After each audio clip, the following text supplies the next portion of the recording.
Depois, o que te aparecia aí? Glória a Deus. Lamentações 3:26. Glória a Deus. Lamentações capítulo 3, versículo de número 26. Aquele que achou que amém. Amém. Deus é isso, falta dele, né?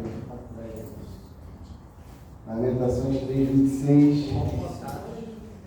Diz assim a palavra do Senhor: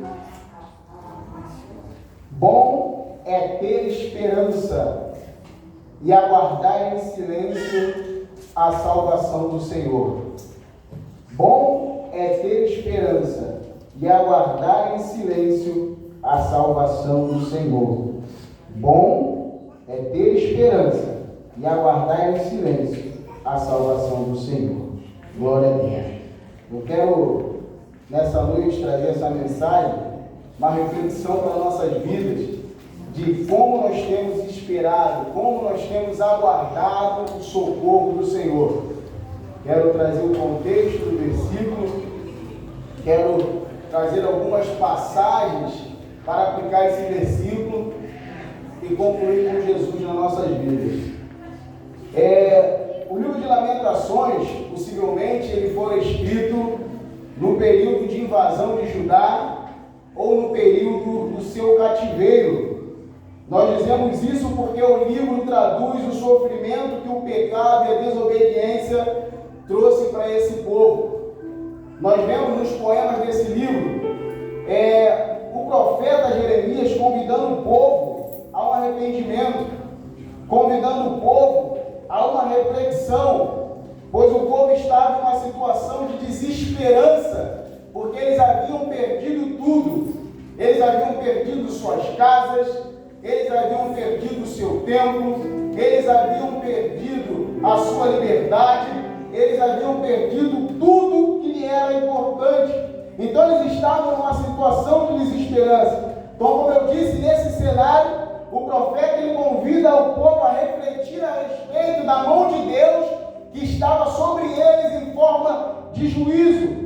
E, além de convidá-los a refletir, ele convida esse povo a se arrepender, a se submeter de forma penitente e arrependida ao julgamento do Senhor, para que assim buscassem esperança, que se eles se arrependessem, o Senhor viria restaurar a sorte deles. Que se eles se arrependessem, se eles colocassem a boca no pó, se eles se humilhassem, o Senhor mudaria a sorte deles.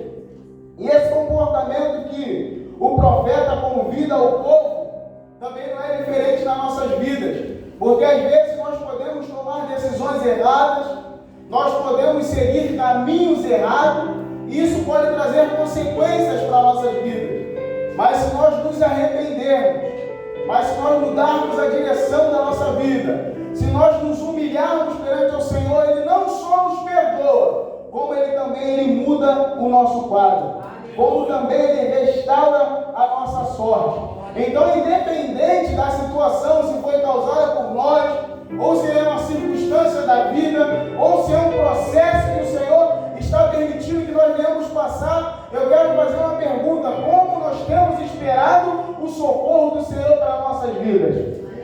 Como você tem esperado, como você tem aguardado o socorro do Senhor para a tua vida? Qual tem sido o teu comportamento enquanto você aguarda o socorro do Senhor para a sua vida? Como tem estado o seu estado de espírito enquanto você espera o socorro do Senhor para a sua vida? E o principal que nós vamos tentar achar na palavra de Deus: como nós devemos aguardar o socorro do Senhor para nossas vidas. Volte e leia o versículo. Jeremias fala para nós: bom é ter esperança e aguardar em silêncio o socorro do Senhor. Então, antes de nós partirmos para a parte da mensagem que eu disse que nós viríamos pegar algumas passagens, eu queria primeiro tentar resumir e definir o que seria esperança aqui na visão do contexto do livro. Esperança, dentro desse contexto, seria uma expectativa e anseio confiante nas promessas de Deus para o seu povo. Esperança seria uma expectativa e anseio nas promessas de Deus para o seu povo. Então, trocando por miúdo, esperança seria confiar nas promessas de Deus. Esperança seria confiar nas promessas de Deus. Então Jeremias está chamando o povo o seguinte: nós devemos confiar na promessa de Deus enquanto nós aguardamos o seu socorro. Então a melhor maneira de vocês aguardarem o socorro do Senhor é confiando nas suas promessas que estão na sua palavra. A melhor maneira de aguardarmos o socorro do Senhor é confiando naquilo que Ele disse: que se meu povo, que se chama pelo meu nome, se humilhar, buscar a minha face, se arrepender dos seus maus caminhos, eu dos altos céus ouvirei, perdoarei os seus pecados e sararei a sua terra. Então essa esperança que o povo tinha enquanto aguardava o socorro do Senhor, enquanto eles estavam no cativeiro, enquanto eles estavam sofrendo, enquanto eles estavam com a sua liberdade restrita, enquanto eles estavam distantes da adoração real, do Deus real, que era o Deus deles e nosso Deus. Então o profeta nos convida a confiar nas promessas do Senhor enquanto nós aguardamos o seu socorro. Então eu quero começar a pregar nessa noite. Eu separei algumas passagens para que nós pudéssemos aplicar esse versículo e extrair algumas lições da nossa vida. A primeira passagem que eu separei é a vida de Jó. A Bíblia fala que bom é ter esperança e aguardar em silêncio o socorro do Senhor. O livro de Jó, ele relata acerca do sofrimento de Jó. Nós vemos que Jó, de uma só tacada, ele perdeu suas riquezas, perdeu seus filhos, perdeu a sua saúde. Mas Jó, ele não perdeu a esperança. Tanto é que ele declara: eu sei que meu Redentor vive e que por fim se levantará sobre essa terra. Aleluia. Jó, ele perdeu bens, Jó, ele perdeu os filhos, Jó, ele perdeu a saúde, mas Jó manteve a fé e Jó manteve a esperança. Só que Jó, ele teve esperança, mas eu vejo que Jó não aguardou em silêncio o socorro do Senhor. Jó, ele teve esperança, mas ele não soube em silêncio suportar aquilo que veio sobre a vida dele. Por que ele fez isso? Não foi uma ação premeditada de Jó. Primeiro o sofrimento veio sobre a vida de Jó. Jó, ele sai da porta da cidade, porque nós entendemos que Jó era o juiz, e o juiz ficava à porta da cidade, e agora diz a Bíblia que ele se assenta às cinzas, e com um cabo de telha, ele começa a coçar as suas feridas. As cinzas nós entendemos que é o lixo da cidade. Jó sai da porta e vai para o lixo, e fica ali se coçando, porque as suas coceiras eram muito devido à sua enfermidade. E por algum motivo, os amigos de Jó, assim dizendo, ficam sabendo da enfermidade de Jó, ficam sabendo da perda de Jó, ficam sabendo dos mal que sobreveio na vida de Jó, e vão se condoer de Jó, e eles olham Jó de longe, Jó está irreconhecível, e eles começam a ficar chorando por Jó durante 7 dias, sem ninguém falar nada. Ali todos estavam em silêncio, mas de repente alguém começa a falar, e começa a exprimir algum juízo sobre Jó, começa a falar acerca da vida de Jó, e nós devemos tomar muito cuidado. Eu quero abrir um parênteses aqui. Enquanto nós estamos esperando o socorro do Senhor, quem está sentado ao nosso redor, quem está sentado ao nosso lado, porque se Jó não tivesse dado ouvido àqueles homens, Jó não teria aberto a sua boca, porque todas as vezes que Jó abre a boca para se justificar, Jó abre a boca para justificar as ações que estão vindo sobre a sua vida, de modo que nós até identificamos um pouco de soberba na vida de Jó, quando ele fala: eu desafio a vocês a falar onde está o pecado na minha vida, onde é que eu errei. Se todo homem peca, calma, Jó, se ele não estivesse ouvindo pessoas erradas, ele não abriria a boca para falar coisas erradas. Foi uma ação daqueles homens que fizeram com que Jó abrisse a sua boca e começasse a falar. Então, uma das maneiras de aguardarmos o Senhor é vigiando quem está ao nosso redor, que opiniões nós estamos ouvindo, que tipo de pessoa nós estamos ouvindo, porque isso pode mudar o rumo da nossa direção, irmão. Verdade. E Jó está ali sentado e eles começam a falar, e Jó começa a se defender. E Jó vai falando, fala do que não sabe, fala do que não entende, fala de coisas que Deus lá na frente veio corrigir. E eu não quero aqui entrar no mérito de o porquê o justo sofre, que o livro aborda. Eu não quero entrar nisso, eu não estou pregando sobre o livro de Jó. Estou pregando sobre a experiência que aconteceu na vida de Jó com base nesse versículo. E assim dizendo, nós não sabemos quanto tempo duraria o sofrimento de Jó. Se nós fizermos uma leitura crua, o motivo que Jó sofreu é: Satanás diz que se o Senhor tirar tudo dele, ele vai blasfemar. Se o Senhor permite, Jó perde tudo, mas ele não blasfemou. Não já provou que não blasfemaria? Poderia acabar ali. Mas segundo alguns, o sofrimento de Jó durou por 9 meses, irmãos. 9 meses de sofrimento de Jó. Por quê? Porque Jó estava falando. Bom é aguardar, bom é ter esperança, mas é bom aguardar em silêncio o socorro do Senhor, porque enquanto nós estamos falando, Deus está em silêncio. Deus deixa Jó falar. Jó fala, rebate, discute, retruca 38 capítulos. Aí o Senhor fala: agora eu vou começar a falar. Agora deixa que eu vou falar.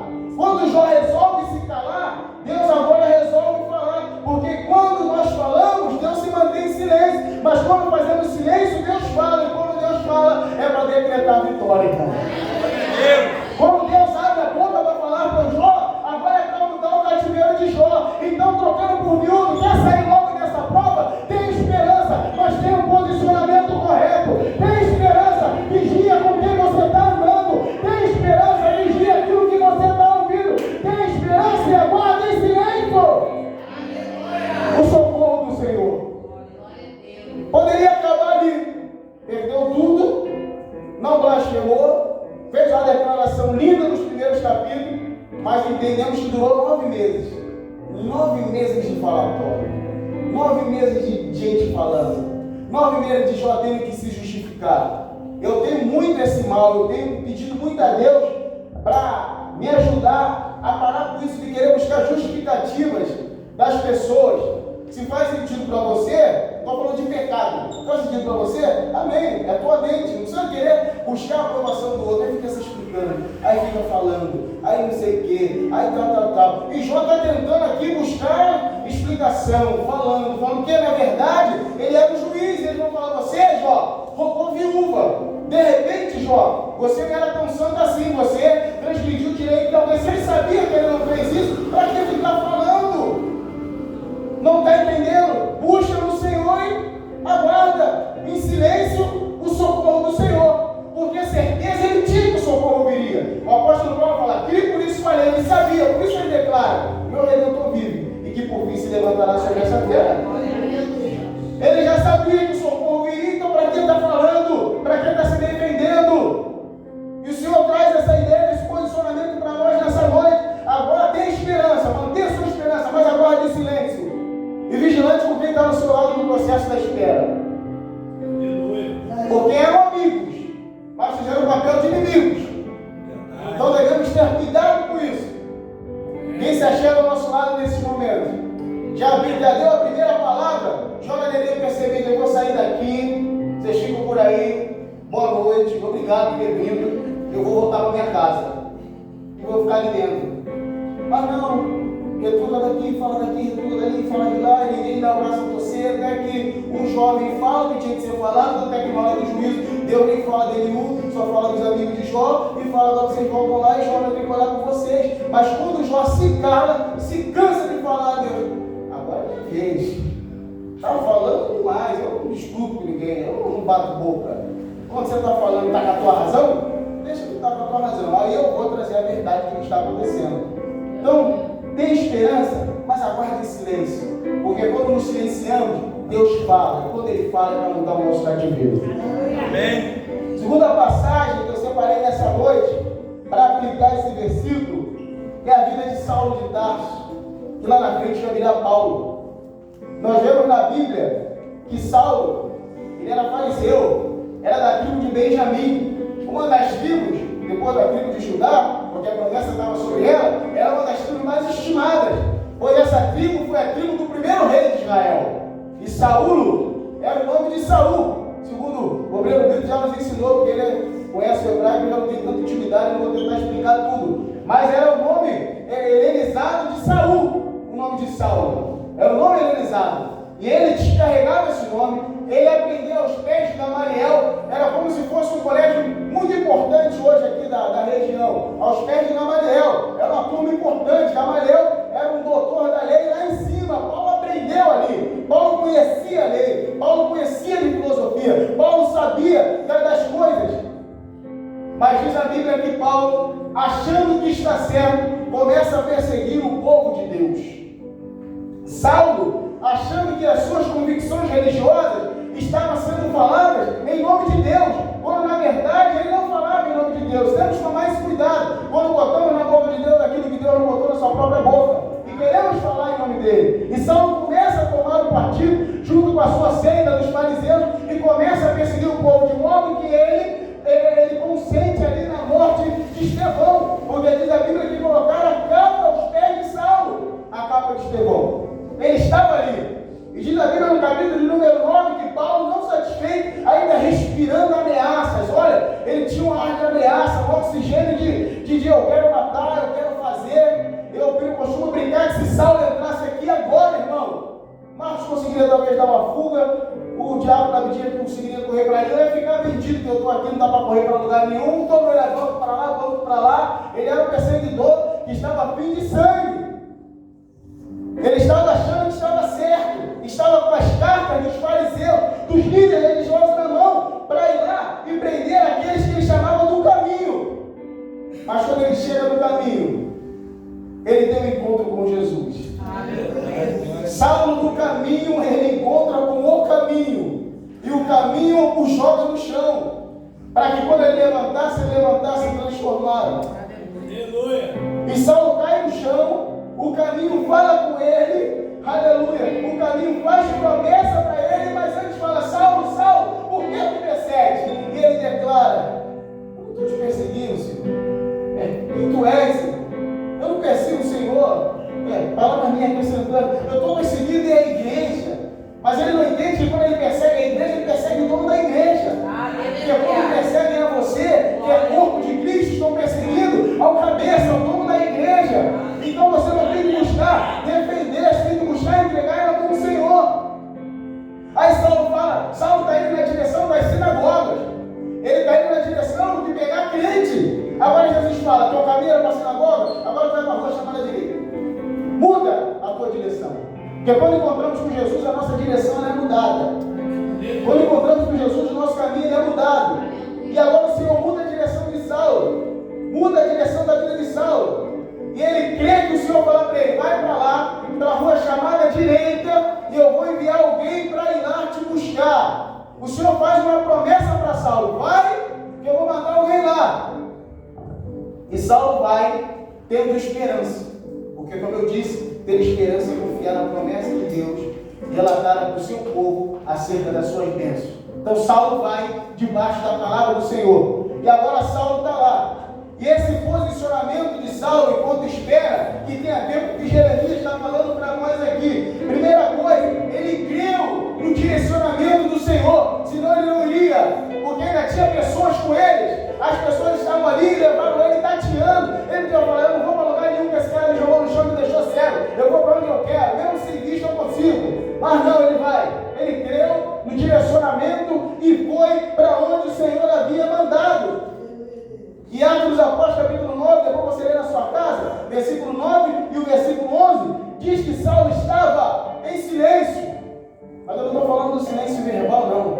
O silêncio também é a nossa postura de resignação enquanto nós aguardamos. Por resignação, eu entendo que é você se submeter à vontade daquele que está falando contigo. E ele se submete, e ele está lá aguardando. Porque ele está aguardando. No versículo 9 diz que ele não comeu e não bebeu, ele está aguardando em jejum. E no versículo 11 diz que ele estava orando. Então a melhor maneira de nós aguardarmos o socorro do Senhor é orando e jejuando. Aleluia. Eu vou repetir, porque parece que só o Pedro Marcos pegou lá na porta. Eu estou aguardando o socorro do Senhor. Mas como eu aguardo? Orando e jejuando. Eu vou aguardar em oração e eu vou aguardar em jejum. Então aguardar o socorro do Senhor é aguardar orando e jejuando. É aguardar em jejum e oração. Porque enquanto eu oro, Deus fala comigo. Enquanto eu oro, Deus me responde.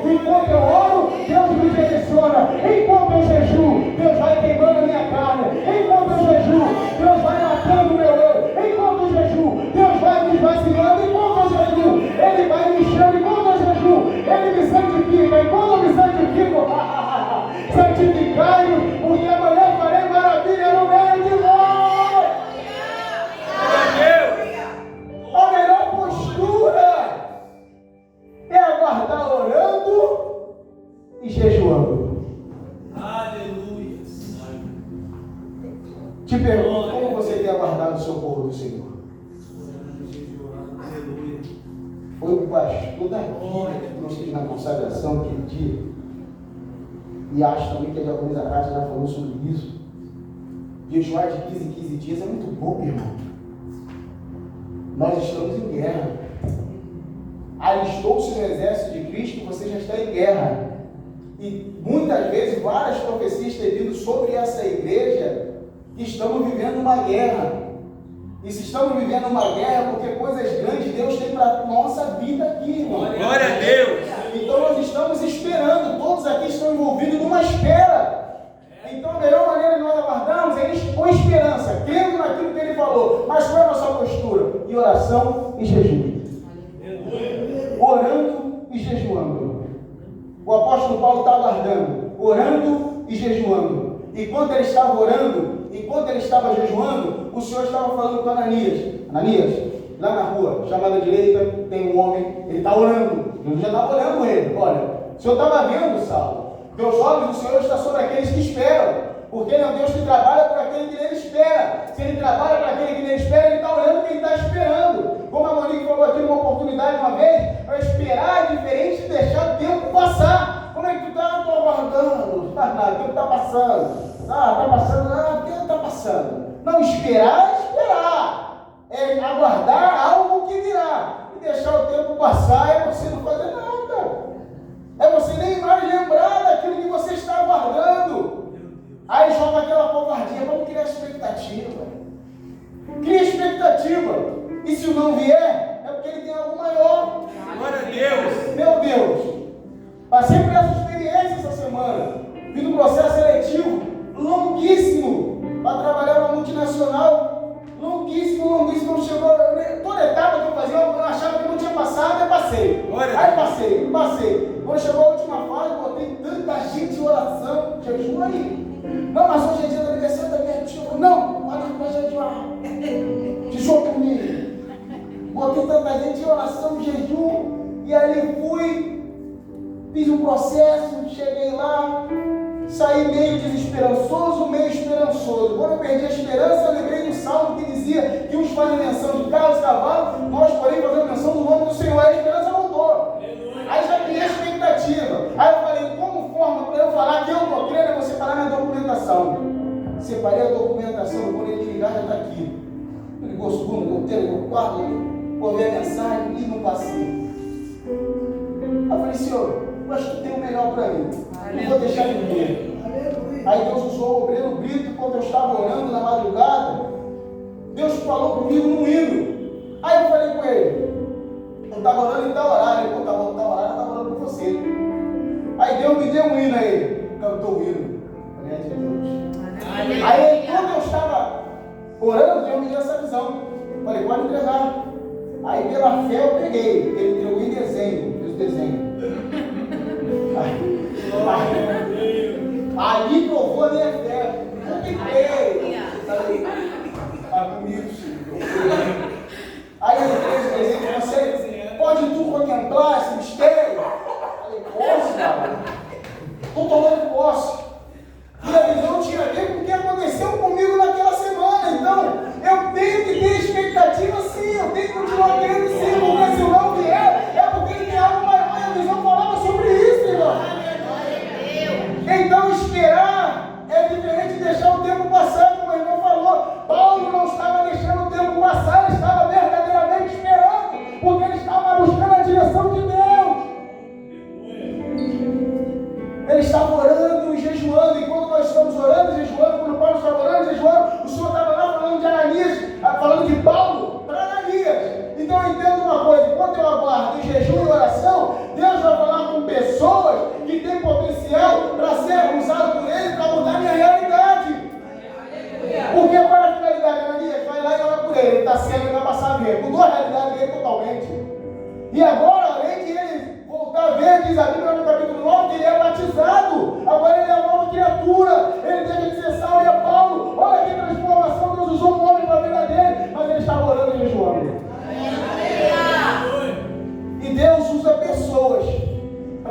a nossa vida. Deus usa pessoas para mudar o nosso estado de espírito. Eu já falei sobre isso aqui, mas o Senhor está me lembrando para falar de novo. Como a pastora fala do testemunho, nunca é antigo. E o pastor Rubens falava sobre isso. Se você falar do testemunho antigo, invalida a cruz de Cristo, foi 2 anos atrás. Então o testemunho nunca é antigo. E eu lembrei disso aqui. E quando eu estava no hospital, o Senhor me direcionou a voltar a pregar e gravar minhas pregações. Porque eu tinha o hábito de sempre trazer uma palavra e botar no Instagram antes de eu me afastar. Então eu tinha um hábito, uma palavra, um texto, uma reflexão, botava ali no Facebook e tal. E aí um irmão me ligou e falou: cara, aproveita que tu está aí no hospital. Cara, volta a pregar e filme isso daí, cara. Leva esperança para quem está aí, cara. É mesmo. Tanto é que no primeiro vídeo eu estou com a cara toda amassada de tanta sedação que eu estava. Aí estou ali amassado, estou falando. E falei, filmei. Deus abençoou. Amém. E quando eu fiquei ali, eu botei uma postura de esperança e em silêncio, porque lá o reverendo trouxe essa palavra para mim. E o Senhor me deu essa mensagem aqui. Às vezes eu sou visitado no culto de segunda, graças a Deus, me dá uma mensagem, eu volto. Aí Deus me deu essa mensagem aqui. O reverendo trouxe para nós lá em outra vertente dessa palavra, e eu repliquei tudo que ele falou nos quartos. Fui de quarto em quarto, porque quando eu estava no sono, eu estava de gesso, eu conseguia me locomover da cadeira, porque o gesso segurava a minha perna. Já no Barata Ribeiro, quem foi, via que a perna tomava para o lado até a cirurgia, então não dava para eu sair do leito. Aí só que Deus botou muito, botou pessoas para ir até o meu leito. Um rapaz que era lá na drogaria, na Cidade de Deus, ele falou: tu é cristão? Eu falei: sou. Mas tu não orou por nós? Eu não, cheguei agora no quarto, vou sair botando vídeo. Não, culto agora todo dia 10 horas. Amém. Aí 10 horas o pessoal vinha, 10 horas da noite, se rodeava lá no meu leito, e ali eu pregava, a gente orava, trazia esperança. Mas quando o Senhor percebeu que eu ia perder minha esperança, até o obreiro que eu estava vendo para entrar para eliminar, para que eu operasse, porque irmão, espera de cirurgia no hospital público, você jogado ali era horrível. Quando o Senhor já viu que eu ia me entregar, já estava até querendo parar de comer, que eu estava comendo bem, a minha cirurgia saiu. Mas por que eu estou falando isso? Porque a forma que eu esperei foi buscando em primeiro lugar o reino. Eu não quero pensar em nada lá fora. Quando o inimigo tentava assaltar minha mente, como vai ser quando tu sair daqui? Tu está sem dinheiro. Eu não pensava nisso. Mas quando eu tive um dia, eu tive que sair de lá. O meu Leonardo foi com muita paciência, me buscou, porque eu estava com medo de ir, carro, tremia e a perna muito doída ainda da cirurgia. Aí eu não sei qual foi o acordo que eles fizeram de me botar na cadeira e o pastor empurrando. Então eu empurrando a cadeira até o sexto andar. Não sei qual foi o acordo dele. Aí era uma dor para lá, dor para cá, eles batiam aqui, aí cheguei, aí me deitei. Aí as irmãs botaram lá, o Lucas fez os primeiros cuidados, me colocaram lá no sofá. Aí os irmãos foram embora, minha esposa foi dar descansada, eu bem descansado na base do tramol. Quando chegou a noite, ela vai e fala: gente, agora é a hora da verdade, a gente tem que ver as contas. Eu estou sem dinheiro. Minha palavra de ordem foi isso aí até hoje. Estou sem dinheiro. Aí meu zap vibra e eu olho o irmão falando comigo. Ele fala: e aí, tu sofreu um acidente, tal, fiquei de te visitar, não consegui, não tive tempo, correria, pô, tua esposa está grávida, mas me passa teu Pix. E eu passei o Pix para o irmão. Eu não sabia o que eu ia passar até ali à frente, mas Deus já sabia. E Deus me contemplou no momento da espera. E ele mandou o Pix, e eu ainda muito sedado, eu deve ter mandado 100 reais, 200 reais. Aí ele: já viu aí? Eu falei: não, porque está no outro celular, ainda na anda de moto. Eu trabalhava com aparelhos do banco que estava em casa. Ele está no outro celular, procura aí, se acha daqui, acha dali, achou o celular. Aí estava descarregado, carregou. Quando eu vi o Pix, irmão, não era 100 reais, não era 200 reais, não foi 300 reais. Ele não é rico, ele não me emprestou, ele não está me cobrando, ele mandou 10 mil reais. Ele manda 10 mil reais assim, a troco de nada, sem ninguém pedir. Ele não me cobra, ele não me emprestou e ele não é rico. Quando eu conto, mas ele é rico, não é rico. Não ganhou na Mega Sena, mas porque Deus sabia que eu só ia ter dinheiro daqui a 3 meses. Deus maravilhoso. Mas por que Deus fez isso? Primeiro, para mostrar que Ele estava comigo. Mas segundo, Ele estava contemplando como estava sendo a minha postura enquanto eu esperava. Então, aquela porque eu entrei nesse texto, que Deus não falou para Ananias para mudar a realidade de Saulo. Deus falou com ele lá para mudar a minha realidade aqui. Porque Deus me viu quando eu estava esperando.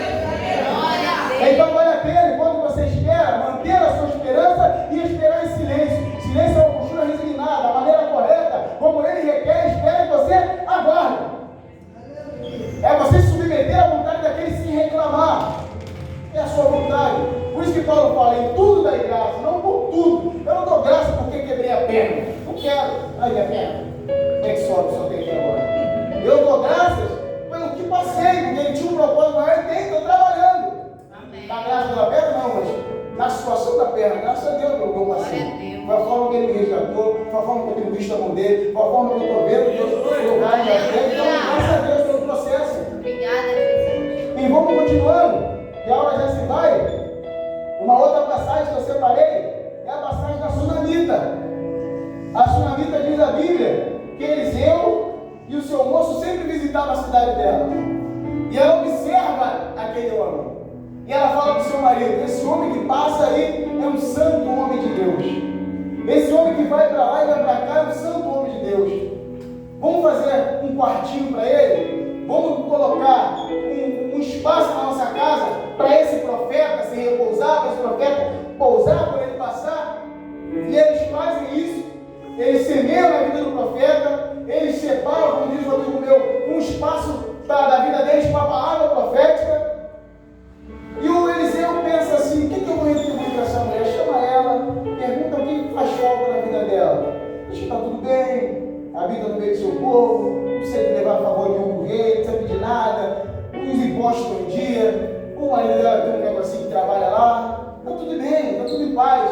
Mas ele fala que vai dar a ela, como diz o pastor Rubens, aquilo que o dinheiro dela não pode comprar. Vou dar um filho para essa mulher. Hoje eu vejo que filho muda a tua realidade totalmente. Eu lembro que uma vez o obreiro André falou para mim que eu não falava que não queria ser pai. Aí ele olhou sério para mim, difícil o André falar sério. Mas ele falou: neguinho, não faz isso na tua vida. Eu não entendi aquelas palavras dele. Hoje quando eu seguro o Arthur, não vou chorar agora não. E ele ri. Glória a Deus. Aleluia! Aleluia. Glórias, aleluia, Jesus. Obrigada, Deus. Só Deus. Amém. Aleluia. Deus contempla aquilo que falta na tua vida. Verdade, aleluia. Deus sabia. E Deus fez na vida daquela mulher. Amém. Mas para nós aplicarmos o versículo, Eliseu diz que o Senhor visitaria ela, dá um filho àquela mulher e a palavra se cumpre. Só que vem uma enfermidade, nós entendemos com uma dor de cabeça, e aquele menino ele veio a falecer. Mas essa mulher lembrou da palavra que Deus havia dado na vida dela. Aquilo que Deus nos dá, se não for de Deus, não é para morrer. Aleluia. Então ela lembra daquela palavra e a primeira coisa, ela manda colocar o filho dela no quarto do profeta, e ela manda pegar um cavalo, ela manda pegar um jumento e ela fala: eu vou até ele. Só que eu entendo o seguinte: a postura dessa mulher com esperança e ela sabendo esperar da maneira correta. Ela não abre a boca nem para o seu marido, porque ele pergunta: para onde você vai? Ela: eu vou ao profeta. Aí ele: mas na noite de lua nova, não é dia de culto, não é dia de sacrifício, você vai fazer o que lá? Ela diz: vai tudo bem. Ela diz: vai tudo bem. E Deus oculta o que está acontecendo a ela, ao profeta. E ele manda o seu moço lá, reconhece aquele andar. E a mulher de Sunem fala para ela, pergunta se o marido dela vai bem, se ela vai bem, se o filho dela vai bem. E ela diz: vai bem. Agora, quando ela chega aos pés do profeta, ela se derrama. Ela bota toda a sua angústia para fora. Você me prometeu, me deu o que eu não pedi. Foi além da capacidade que eu esperava da vida para agora morrer, não. Você vai lá e vai buscar e vai fazer viver. E você já sabe da passagem que ele manda o moço vai com o bordão não faz nada, porque o senhor estava na vida do profeta, e o profeta vai e ora, e Deus ressuscita o menino. Mas quem que eu aprendo com isso? Ela não falou para o seu marido, ela não falou com o moço do profeta, ela falou com o profeta, e o profeta representava o reino de Deus. Tem coisas que no nosso processo de espera, nós não devemos falar para ninguém, nós devemos falar apenas para Deus, que é aquele que pode mudar o nosso estado. Ela só falou: vai tudo bem, porque esperar em silêncio é você falar para quem pode resolver, e tem coisas que só quem pode resolver é Deus. Silêncio é de boca calada, porque Jeremias está lamentando 1, 2, 3, 4, 5 capítulos. Ele lamentou durante 5 capítulos, era comum a lamentação, o povo tinha que se lamentar, trazer suas angústias, mas no silêncio são posturas corretas, são maneiras corretas. A a quem nós falamos, a quem nós ouvimos, a quem nós nos direcionamos, porque se nós formos ver, foi tudo isso que o povo negligenciou que levou eles a essa realidade. Se misturaram com o povo que não devia, serviram a quem não devia, adoraram quem não devia, portanto creram em quem não devia, portanto seguiram a orientação de Deus que não devia, falaram com Deus que não devia. Então é que tem passagens que cada voz estão se voltando a Deus mudo, Deus que não tem boca mas não fala, tem olho mas não vê. Então se direcionaram a Ele. Essa mulher não, ela foi correta, direcionou a pessoa correta, a Deus. E uma última passagem que eu separo aqui é João capítulo de número 5. Bom é ter esperança e aguardar em silêncio o socorro do Senhor. Nós sabemos do paralítico de Betesda. Diz a Bíblia que havia uma festa em Jerusalém. E Jesus ele vai à festa. Mas eu imagino Jesus parando aqui, pensando para os discípulos. Eu vou imaginar o texto. Não está escrito ali, mas você é medroso, fica viajando. Aí Jesus olha. Não vamos para a festa não. Vamos aqui em outro lugar. Vamos onde Deus precisa de mim. Tem pessoas que precisam de mim ali. Os discípulos pensando, nossa, mas quem vai querer ir a uma festa e uma cracolândia?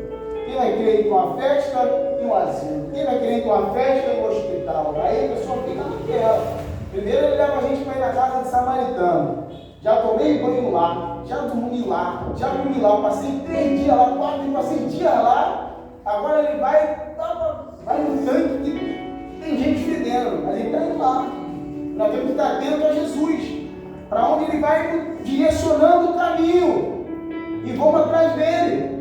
E eles vão com Jesus, eles chegam até o tanque, Jesus avista aquele homem lá, que já está há anos ali, há 38 anos, e Jesus começa um diálogo com aquele homem, e faz a pergunta se ele queria ficação. Só que aquele homem, ele mostra com as suas palavras, que ele perdeu a esperança. Mas por que ele perdeu a esperança? Porque a postura dele, quando esperava, estava errada. Por quê? Porque ele estava olhando para a vida das pessoas. Ele fala do seu Senhor, não adianta eu ir, eu vou, eu me remo, não tem homem algum que me passa outro à minha frente e blum, sai curado. Ele estava olhando quantas pessoas já tinham sido curadas na frente dele. Se ele não tinha sido curado, não tinha chegado a vez dele, porque não era a vez dele mesmo. Vai ter gente que vai chegar enfermo do teu lado e vai sair curado, vai ficar enfermo. Eu via isso no hospital, mas ele chegou depois de mim, ele já vai operar, vou ficar virado, bota jejum, faz jejum, aí vem um pãozinho, aí não, eu não quero comer, mas não está no mapa, vai ficar sem comer à toa. Aí tem que comer de novo. Não era meu dia, Jesus queria que eu levasse a palavra para tantas e outras pessoas ali. Queria ter uma transferência para eu levar a palavra que eu não tinha entendido. Então, se não chegou a sua vez, fulano foi contemplado, você não, porque não chegou a sua vez, porque não é a sua vez mesmo, porque a sua vez vai chegar.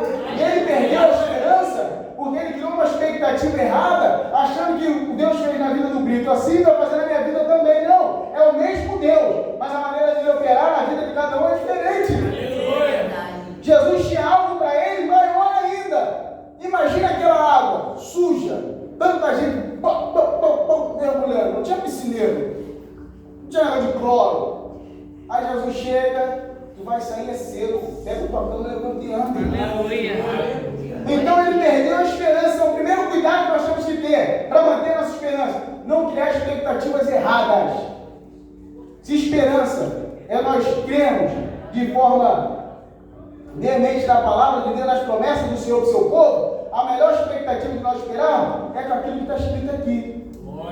Isso aqui blinda o nosso coração de expectativas erradas. Não é errado criar expectativas, mas cria certas. Que às vezes nós criamos um Jesus que não existe. Aí tem gente que está decepcionado com Jesus, ao mesmo tempo que ele não decepciona ninguém. Mas foi o Jesus que nós criamos, foi o Jesus que nós inventamos, foi o Jesus que inventaram para nós. Está aqui, sem inventar, só pesquisar aqui, só ler, só olhar, só buscar, está aqui, está escrito. Então nós vamos criar as expectativas das promessas de Deus. Então esse povo aqui de Lamentações sabia o que estava prometido a eles: é se arrepender, é se humilhar, é botar a boca no pó. Então Deus vai ouvir, vai sarar e vai restaurar o nosso cativeiro. E vem promessas futuras da glória da última casa e vem feito. Então esse homem aqui fazia parte do povo da aliança. Ele tinha que aguardar o seu socorro viria. Quando o Messias chegasse,